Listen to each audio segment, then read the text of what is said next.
आज जो हमारे पास में गेस्ट है यहाँ पर, वो एक मोटिवेशनल स्पीकर है, बिजनेस कोच है, सेल्स के ऊपर ट्रेनिंग देते हैं, ऑथर हैं, उन्होंने काफी सारी बुक्स लिखी हुई हैं, उनके 2 मिलियन से ज्यादा सब्सक्राइबर्स हैं। Please give an energetic and warm welcome to the one and only Bhupendra Singh Rathore. Thank you.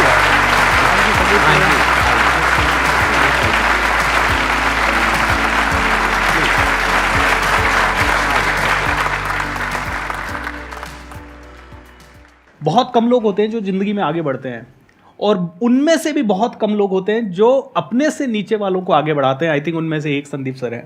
So give a big round of applause, because ये जो इनिशिएटिव है, ये हम जैसे कई लोगों को जो कि संदीप सर को एक आइडियल मानते हैं और उनके जैसा बनना चाहते हैं, उनके लिए एक बहुत बड़ा प्लेटफॉर्म है।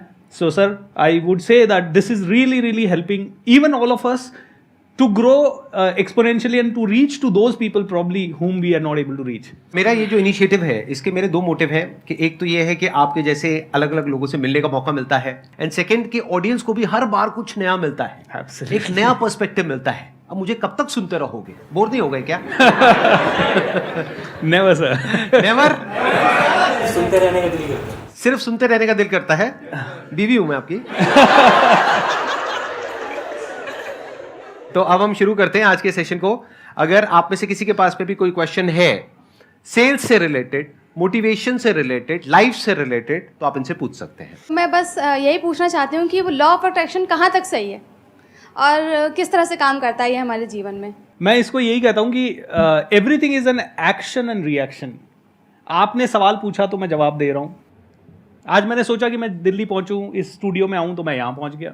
सो 90% इट ऑलवेज वर्क्स, क्योंकि it is all about action and reaction. It's all about what we really put our energy into. वो एनर्जी मैनिफेस्ट होनी है। हेल्थ पे काम किया, हेल्थ में आईएएस बनने के लिए कोशिश किया तो कई लोग आईएएस ऑफिसर बन जाएंगे। Not everybody will be able to become. क्यों? क्योंकि कहीं ना कहीं डाउट आ जाता है कई लोगों के, अरे इतना कंपटीशन है, इस कंपटीशन में मैं आईएएस बन पाऊंगा या नहीं बन पाऊंगा, क्या मैं सच में देश के लेवल पे सर्व कर पाऊंगा या नहीं कर पाऊंगा। So people are putting the hard work, but कहीं ना कहीं जो डेंट है वो डाउट का डेंट है। कभी कभी हम नेगेटिव एनर्जी का बोल सकते हैं, कभी कभी पास्ट के कर्मास के कारण वो काम नहीं करेगा। बट जहां जहां आप एनर्जी डालेंगे, आप वहां से आप रिजल्ट देखेंगे। इस दुनिया में देखिए, किसी ने एवरेस्ट चढ़ने की कोशिश की तो वो एवरेस्ट चढ़ा गया, किसी ने चांद पे जाने के लिए कोशिश की तो चांद पे जा रहे हैं। इलोन मस्क दिन और रात वो कोशिश कर रहे हैं कहाँ, मार्स पे कॉलोनाइजेशन करने की। So he is totally doing that, he is into it. So I think it is all about putting the energy where you want to put, and then आपको मिलेगा। वो काम तो करता है, बट वैसे नहीं करता जैसा कि लोग प्रोजेक्ट कर रहे हैं कि आप ऐसा करोगे तो ऐसा हो जाएगा, वैसा करोगे तो वैसा हो जाएगा, सोचने से हो जाएगा, उससे हो जाएगा, उससे हो जाएगा। जिसको अगर हम लॉजिकली सोचें तो उसको हम बड़े आसानी से रूल आउट कर सकते हैं। जैसे फॉर एग्जांपल, अगर कोई बच्चा है जो गांव में है और बहुत ही भूखा है, भूख से तड़प रहा है, और 24 घंटे उसके माइंड में एक ही थॉट चल रहा है। क्या चल रहा है वो थॉट? खाना। क्या खाना खुद चल करके उसके पास में आता है? नहीं आता है। सिर्फ सोचने से कुछ नहीं होता है, सिर्फ करने से कुछ नहीं होता है। क्योंकि अगर आप कहोगे हार्डवर्क से सब कुछ हो जाता है, तो हार्डवर्क तो बहुत लोग करते हैं, उनको रिजल्ट नहीं मिलता है। आप कहोगे सोचने से हो जाता है, मैं कहूंगा बहुत लोग हैं, बहुत कुछ सोच रहे हैं, बैठे बैठे कुछ भी सोचते रहो। फॉर एग्जाम्पल, यहां पर आप बैठे हो, ये सोचते रहो ये बॉटल खुद चल करके आपके पास में आएगी। अगर आ जाए तो मुझे बता देना, कभी नहीं आएगी। तो लाइफ इतनी सिंपल नहीं है जितनी हमें दिखती है बाहर से, कि ऐसा करेंगे तो ऐसा हो जाएगा। ऐसा होता नहीं है एक्चुअल में लाइफ में, because there are lots and lots of factors which are involved in it. कई ऐसी एंट्रेंसेस होती है जिसको क्रैक करना is almost next to impossible. तो वहां पे क्या सिर्फ सोचने से हो जाता है? नहीं, सोच तो सभी रहे हैं, तभी तो फॉर्म भर रहे हैं। तो there is a process that you need to follow. There are some things which you need to understand, dos and don'ts. There is discipline that needs to be there. Hard work भी चाहिए, smart work भी चाहिए। उसके अलावा कुछ inherent हमारी qualities होती है, उससे वो मैच करना चाहिए। जैसे फॉर एग्जांपल, मेरे ऐसे कुछ निकम्मे लोग होते हैं जिनका पढ़ाई लिखाई में इंटरेस्ट ही नहीं होता है। अब आप कितना भी पढ़ा लो, मेरे को कुछ होना ही नहीं है, क्योंकि आप पढ़ा रहे होगे, मेरा ध्यान कहीं और ही होगा। लेकिन हाँ, कोई ऐसा काम कराओगे जिसमें मेरा इंटरेस्ट है, जैसे फोटोग्राफी, वो मैं कर सकता हूं 12-12 घंटे। तो there are lots and lots of factors involved in life, जिसके बेस पे या तो सक्सेस मिलती है या नहीं मिलती है। जैसे फॉर एग्जाम्पल, आप कहीं पर जा रहे हो और कह रहे हो कि मेरे पास में फेरारी आ जाए, तो क्या उससे आ जाएगी? Let's think about it. उससे क्या होगा? आपको चारों तरफ फेरारी दिखने लग जाएगी। Very true. क्योंकि आपका माइंड वहां पे चला गया है। तो आप रोड पे जाओगे, जहां भी जाओगे आपको फेरारी दिखेगी।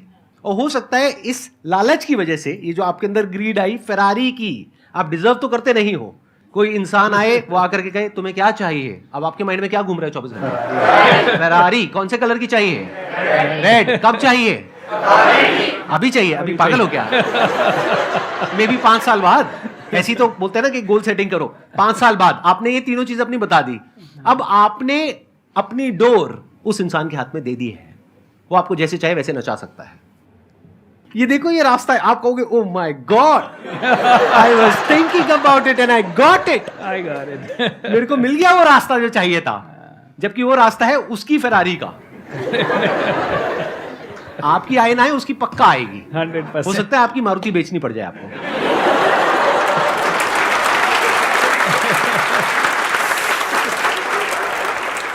आप मेरे से पूछोगे एक सबसे बड़ी क्वालिटी क्या होनी चाहिए हमारे अंदर अगर हम लाइफ में आगे बढ़ना चाहते हैं, तो I would say smart work, because that includes hard work.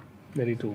Sir मेरा जो क्वेश्चन है वो सेल्स से रिलेटेड है, बिकॉज क्या होता है कि आप इस टाइम पे सेल्स में काफ़ी लोग हैं जो बहुत अच्छा कर रहे हैं जी। बट सर कुछ लोग हैं जो स्टार्टिंग बिगिनर्स हैं जो स्टार्ट कर रहे हैं, बट उनको बहुत ज़्यादा फेलियर चीज़ें देखने को मिलती है, वो सेल्स नहीं कर पाते चीज़ें ठीक से। तो उस टाइम पे उनके लिए क्या स्टेप्स हैं कि उनको फॉलो करें और वो अच्छा करें सेल्स में और तो आगे बढ़ें? सबसे बड़ी ये स्टोरीज जो घूमती है, sales is fear, sales is fear, sales is fear, सबसे पहले इस स्टोरी को आप हटा दीजिए, क्योंकि सेलिंग इज हेल्पिंग।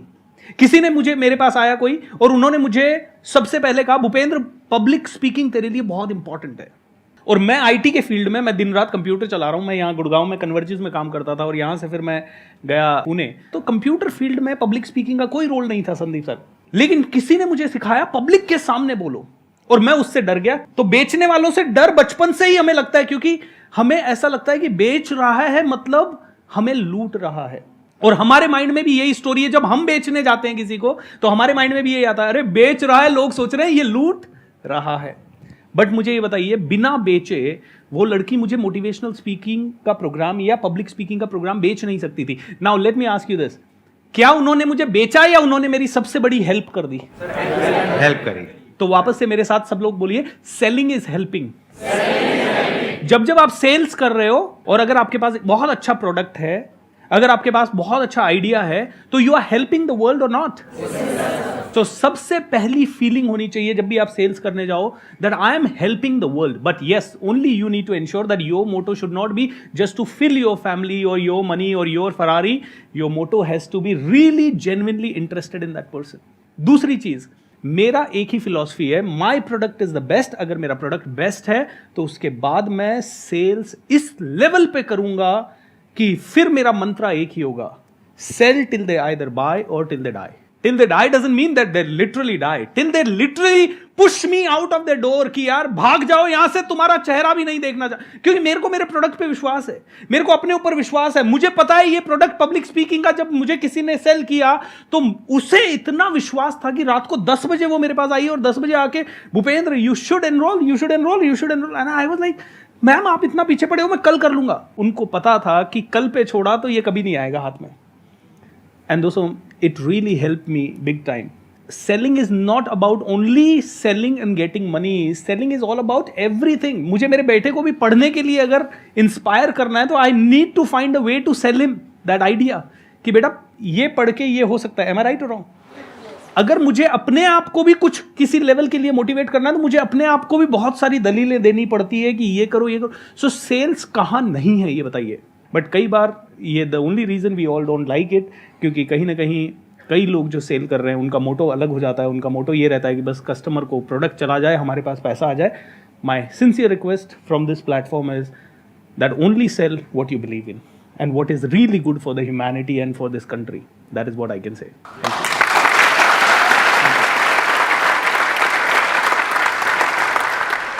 एक छोटी सी स्टोरी सुनाऊं sir? Please If you please don't please. mind। दोस्तों, मैं ट्रेनिंग के फील्ड में आया और मुझे पैसा कमाना भी नहीं आता था यहाँ पे आके, और कुछ भी करना नहीं आता था। तो 2017-18 में मैं बहुत बड़े लोन में चला गया था सर।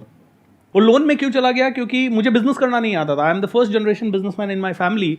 किसी ने सिखाया नहीं, सब तरफ से लोन ले चुका था मैं, बैंकों से ले चुका था, दोस्तों से ले चुका था। आई वाज सो डिसहार्टन क्योंकि बैंक वालों के रोज फोन आ रहे थे। वी वर लाइक लिटरली, मैं 2017-18 में emotionally I was going through, like जब इतना सब कुछ हो जाता है ना स्टेज से, तो आप मोटिवेट कर रहे हो सबको, लेकिन कहीं ना कहीं आपकी लाइफ में इतना सब कुछ चल रहा है, तो मैं डीमोटिवेटेड हो गया पूरा। फिर 1-1.5 साल बहुत बहुत मुश्किल गया वो 1-1.5 साल। उसके बाद मैं सर मेरे एक गुरु के पास गया, उनका नाम है नित्य शांति, वो स्पिरिचुअल गुरु है मेरे। उन्होंने मुझे बिठाया अपने साथ में 2018 में वापस से, और उन्होंने मुझसे पूछा तू आया क्यों था ट्रेनिंग के फील्ड में। मैंने कहा सर मैं आईटी में था और मुझे किसी ने कहा पब्लिक स्पीकिंग करो, ये सब करो, और मेरी पर्सनालिटी इंट्रोवर्ट से एक्सट्रोवर्ट हो गई, नेगेटिव से पॉजिटिव हो गई। मैं सिर्फ यही शेयर करना चाहता था, मेरा कभी उद्देश्य नहीं था पैसा कमाना, वो तो मेरे पास कोई और इनकम सोर्स नहीं है, तो this is what I really want to do. तो उन्होंने कहा भूपेंद्र तू आया था लोगों को हेल्प करने। मैंने कहा यस। तो तूने की, तू तो हर प्रोग्राम के पैसे चार्ज कर रहा है बहुत सारे। मैंने कहा हाँ ये बात भी सही है। तो बोले एक तेरा कोई भी प्रोग्राम जो तुझे दिल से अच्छा लगता है और तुझे लगता है कि इसमें पोटेंशियल है दुनिया को चेंज करने की, वो फ्री ऑफ कॉस्ट करना शुरू कर दे। एंड संदीप सर तो कर ही रहे हैं इतने सालों से, he is not charging anything. I think first give a big round of applause, क्योंकि it is the only channel,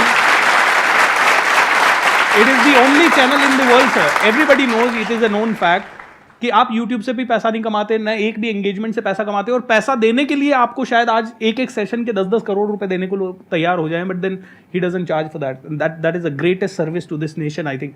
मेरे टीचर ने कहा सर कि भूपेंद्र तू इस फील्ड में आया, एक तेरा प्रोग्राम, कोई भी एक प्रोग्राम जो तुझे दिल से अच्छा लगता है, जो लोगों के लिए बदलाव ला सकता है, वो फ्री करना शुरू कर दे। And while saying that, while speaking that, he recited one line and that became my mantra of living.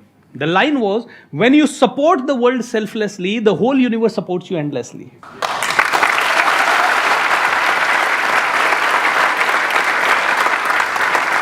And दोस्तों 2018 में मैंने बस ब्लाइंडली सर वो मंत्रा फॉलो किया। मेरा एक प्रोग्राम होता था और वो मैं पहले चार्ज करके करता था, वो मैंने फ्री ऑफ कॉस्ट करना शुरू किया 4-5 सिटीज़ में।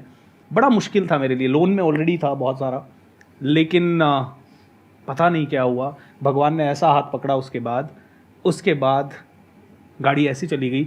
मंत्रा was very simple, when you support the world selflessly, the whole universe supports you endlessly. इन्होंने 2 पॉइंट बोले सेल्स से रिलेटेड, और दोनों ही बड़े कमाल के पॉइंट हैं। एक ये कि सेल्स को सेल्स की तरह मत देखो, ऐसे देखो कि आप किसी की हेल्प कर रहे हो। आपको पहले खुद कॉन्फिडेंस होना चाहिए कि ये जो मैं प्रोडक्ट बेच रहा हूं या सर्विस बेच रहा हूं, क्या मैं खुद खरीदने को तैयार हूं, क्या मैं अपने माँ बाप को बेचने को तैयार हूं, या जो भी इंसान आपको सबसे प्यारा है इस दुनिया में उसको बेचने के लिए तैयार हो। अगर हां तो आगे बेचो। अगर आप कह देते हो नहीं मैं अपने घर वालों को तो नहीं बेचता, बाहर वालों को बेचने के लिए तैयार हूं, तो आप बेवकूफ बना रहे हो। किसको? खुद को भी और औरों को भी। ऐसा आदमी ना तो कामयाब हो पाएगा, और अगर हो भी गया तो उसमें और एक चोर उचक्के में कोई फर्क नहीं है। सुनने में कड़वा है लेकिन सच है। चोर उचक्के भी तो यही करते हैं, धोखा देते हैं ना लोगों को, तो ये धोखा नहीं है क्या? संदीप सर एक छोटी सी कहानी, प्लीज आज मैं मोनिका जी से बात कर रहा था। संदीप सर की मैनेजर भी हैं, टीम मेंबर भी हैं, लीडर भी हैं, और उन्होंने कहा जब संदीप सर ने मुझसे इंटरव्यू लिया ना, तो मुझे तो पता ही नहीं था संदीप सर कौन है। तो मैं तो गई इंटरव्यू लेने के लिए, बैठ गई, और उन्होंने संदीप सर ने ही मुझसे सवाल पूछा, आप संदीप माहेश्वरी को जानते हो? उन्होंने कहा कि शायद मैं नहीं जानती। और मैं घर गई, मैंने मेरे बेटे को बताया, आज मैं संदीप माहेश्वरी के ऑफिस गई, मतलब मैंने ये इंटरव्यू दिया। मम्मा आप किससे मिल के आए? संदीप माहेश्वरी से। अच्छा संदीप माहेश्वरी, आप जानते हो आप किसको मिल के आए? नहीं मुझे नहीं पता। आपने क्या बोला? उन्होंने पूछा तो बोले कि मेरे को नहीं पता। अच्छा मेरे को नहीं पता, आपने ऐसा बोल दिया? अरे मम्मा आपने एक सेलिब्रिटी को बोल दिया कि आपको नहीं पता। एंड मोनिका जी ने मुझे बताया कि बाद में संदीप सर ने जब मुझे हायर किया तो उन्होंने यही बताया कि the only reason I chose you is because you had the guts to speak the truth, and that was very nice. It's a real story. अभी मोनिका जी यहाँ पर मोनिका है, जी वहाँ है। आज तक आई थिंक मोनिका जी को कभी कैमरे में दिखाया नहीं है। दिखा दें आपकी परमिशन अगर हो तो।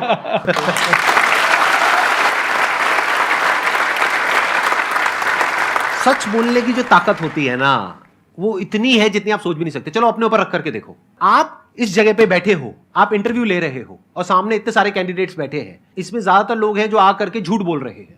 आप उनको रिक्रूट करोगे या एक ऐसे इंसान को जो बिल्कुल सच बोल रहा है? हाँ, कड़वा नहीं बोल रहा है, एक है सच आकर के आपको मुंह पे बोल दिया कितने बदसूरत है तू, समझ कुछ बातें कहने की नहीं होती है वो बदसूरत, बट बोलने की जरूरत नहीं है ना, राइट? तो आप ना सच बोल रहे हो ना झूठ बोल रहे हो कुछ केसेस में, लेकिन as far as you are concerned, जब आप पे बात आती है तो आपका सीधा सा फंडा है मुझे जो बोलना है सच बोलना है। जॉब मिलेगी नहीं मिलेगी कोई बात नहीं, यही तो गड़बड़ है ना। नीड के चक्कर में हम क्या करते हैं, हम झूठ बोलने लग जाते हैं। देखो ये जो अभी आपने कहा ना कि नीड थी जॉब की, तो नीड तो और भी बहुत सारी है। आप समझ गए, गलत काम तो गलत ही है ना। तो नीड एक अलग चीज है और गलत काम करना एक अलग चीज है। कोई भी इंसान क्राइम करता है उसकी कोई ना कोई नीड होती है या कोई ना कोई डिजायर होता है, तो ये कोई जस्टिफिकेशन नहीं है झूठ बोलने का। तो कभी भी झूठ मत बोलो, सच बोलो। ये सेल्स की सबसे बड़ी क्वालिटी है जो हमको नहीं पता होती है। जब मैंने अपना करियर शुरू किया था एज अ फोटोग्राफर, तो मेरे में और बाकी सब में डिफरेंस ये था कि जब भी कोई किसी एजेंसी में जाता था कोई मॉडल बनने के लिए, तो वहां पर वो जाकर के क्या बोलते थे, हम आपको ये बना देंगे, वो बना देंगे, मुंबई भेजेंगे, इस स्टार के साथ में आपकी मूवी आएगी, ये देखो इनके साथ में अपनी फोटोग्राफ दिखाते थे एडिट करके, कभी इसके साथ में उसके साथ में ऐसे करके। वो नकली नहीं होते, तो ऐसे नकली भरे पड़े थे मार्केट में, जो आ करके आपको कुछ भी चढ़ा देंगे हवा में और बोलेंगे कि आपका ये हो जाएगा, वो हो जाएगा, वो हो जाएगा, हमको बस इतने पैसे दे दो, उतने दे दो, उतने दे दो। ऐसी मार्केट में जहां पर 90% से ज्यादा लोग बेवकूफ बना रहे थे, मैंने जाकर के सब कुछ सच बोल दिया कि जी कोई गारंटी नहीं है किसी भी तरह की काम की। क्या गारंटी नहीं है? बाकी सब तो गारंटी दे रहे हैं। सच ये है कि कोई गारंटी नहीं है, ये फॉर्म है, आप साइन करोगे। वो कहते साइन भी कराओगे? मतलब बोल दिया ये काफी नहीं है? नहीं है, काफी है। आप साइन करो पढ़ करके इसको, पूरे फॉर्म को। इसमें साफ लिखा है कोई गारंटी नहीं है किसी भी तरीके की। आपका शूट होगा, उसके बाद में आप जाओगे मार्केट में, जो जेन्युइन एजेंसीज है वो हम आपको बताएंगे, जो फ्रॉड है वो बताएंगे। ये फ्रॉड की लिस्ट है, ये जेन्युइन की लिस्ट है। हो सकता है काम मिल जाए, हो सकता है ना मिले। अगर रिस्क ले सकते हो तो लो, नहीं तो रहने दो। Give a big round of applause. लेकिन उसके बाद भी क्या हुआ, देखो सेल्स का एक और लेवल आपको दिखाता हूं। उसके बाद भी we were the top in terms of sales, in terms of revenues. लेकिन मैं तो कुछ गलत नहीं कर रहा था ना किसी के साथ में, लिख करके साइन करवा रहा था ना कि भाई कोई गारंटी नहीं है किसी भी तरीके की। लेकिन जब उनको काम नहीं मिलता था तो उनका उदास चेहरा देख करके, उनकी रोती हुई शक्ल देख करके मेरे को बुरा लगता था। ये भी सेल्स का पार्ट है, कंपैशन। उसके बाद में ये आइडिया आया इमेजेस बाजार वाला, फिर हमने उस मॉडलिंग एजेंसी को बंद कर दिया। Although we were making hell lot of money from there, बंद। कसम खा ली उस दिन कि आज के बाद हम किसी भी मॉडल से 1 भी रुपए नहीं लेंगे, उनको पैसा देंगे।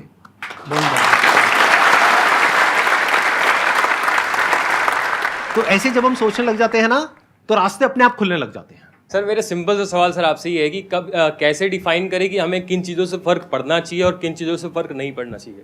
लाइफ में ना दोनों चीज़ें इंपॉर्टेंट है। कई जगह ऐसी होती है जहां पे फ़र्क पड़ना चाहिए, और बहुत सारी जगह ऐसी होती है जहां पे एक्चुअल में ये बोलना है क्या फ़र्क पड़ता है। शॉर्ट टर्म में बहुत इंपॉर्टेंट आपको लग रहा है, लेकिन लॉन्ग टर्म में उसके लिए कोई जगह ही नहीं है, तो वहां पर क्या बोलना है अपने आपको, क्या फ़र्क पड़ता है। मतलब आपकी लॉन्ग टर्म विजन से वो कनेक्ट नहीं हो रहा है, जो भी आपकी लॉन्ग टर्म विजन है। जैसे मेरी जो लॉन्ग टर्म विजन है वो क्या है, वो सिर्फ ये नहीं है कि जो इंडिया में जो यूथ है उसको इंस्पायर करना, या दुनिया में जो अभी यूथ है उसको इंस्पायर करना। मैं आगे 100 साल आगे, 500 साल आगे, 1000 साल आगे तक देख रहा हूं। तो ध्यान से समझो कि जो आपकी बड़ी विजन है, जो भी आप लाइफ में एक्चुअल में अचीव करना चाहते हो, उससे जो कनेक्ट हो रहा है वहां पर बहुत फर्क पड़ता है। वहां पर कोई कॉम्प्रोमाइज नहीं है। उसको आप बड़ी विजन भी बोल सकते हो, लाइफ का मिशन भी बोल सकते हो। तो that mission is more important than कि शॉर्ट टर्म में इसको क्या फायदा हो रहा है, क्या नुकसान हो रहा है। तो उस मिशन को बचाए रखने के लिए अपने अंदर की जितनी भी बुराइयां हैं उससे मुझे लड़ना है। बाहर दुनिया में जो तैयार बैठी है मुझे नीचे गिराने के लिए, उनसे लड़ना है। दुनिया तो तैयार है, आप थोड़ा सा आगे तो बढ़ो, नीचे खींचने वाले अपने आप ही बहुत आ जाएंगे। तो अगर लाखों लोग भी आकर के मुझे खींचने की कोशिश करेंगे तो मुझे फर्क नहीं पड़ता है। कोई आकर के मुझे धमकाएगा तो मुझे फर्क नहीं पड़ता है। कोई मुझे रोकेगा तो फर्क नहीं पड़ता है। छोटा मोटा कोई लालच देगा तो, और वो जो छोटा मोटा है वो बहुत बड़ा है, अगर मैं आपको बताऊंगा तो। कोई मुझे लालच देगा या किसी तरीके से मेरे को इन्फ्लुएंस करने की कोशिश करेगा, या मुझे डराने की कोशिश करेगा, धमकाने की कोशिश करेगा।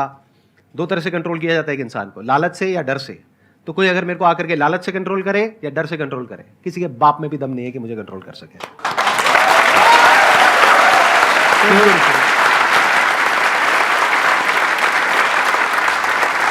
You got the answer. आपको आंसर मिल रहा है आपके क्वेश्चन का कि जो अपनी लाइफ की बड़ी विजन है उस पर फोकस करो, वहां फर्क पड़ना चाहिए। उसके लिए जो भी सैक्रिफाइसेस देने हैं वहां फर्क पड़ता है। अगर उस बड़ी विजन में, आपके उस मिशन में कहीं कोई कॉम्प्रोमाइज करना पड़ता है, वहां फर्क पड़ता है। छोटा मोटा जो लाइफ में डिस्ट्रैक्शंस आती हैं, छोटा मोटा कुछ अच्छा होता है या बुरा होता है, वहां कोई फर्क नहीं पड़ता है। लाइफ है, चलता रहता है।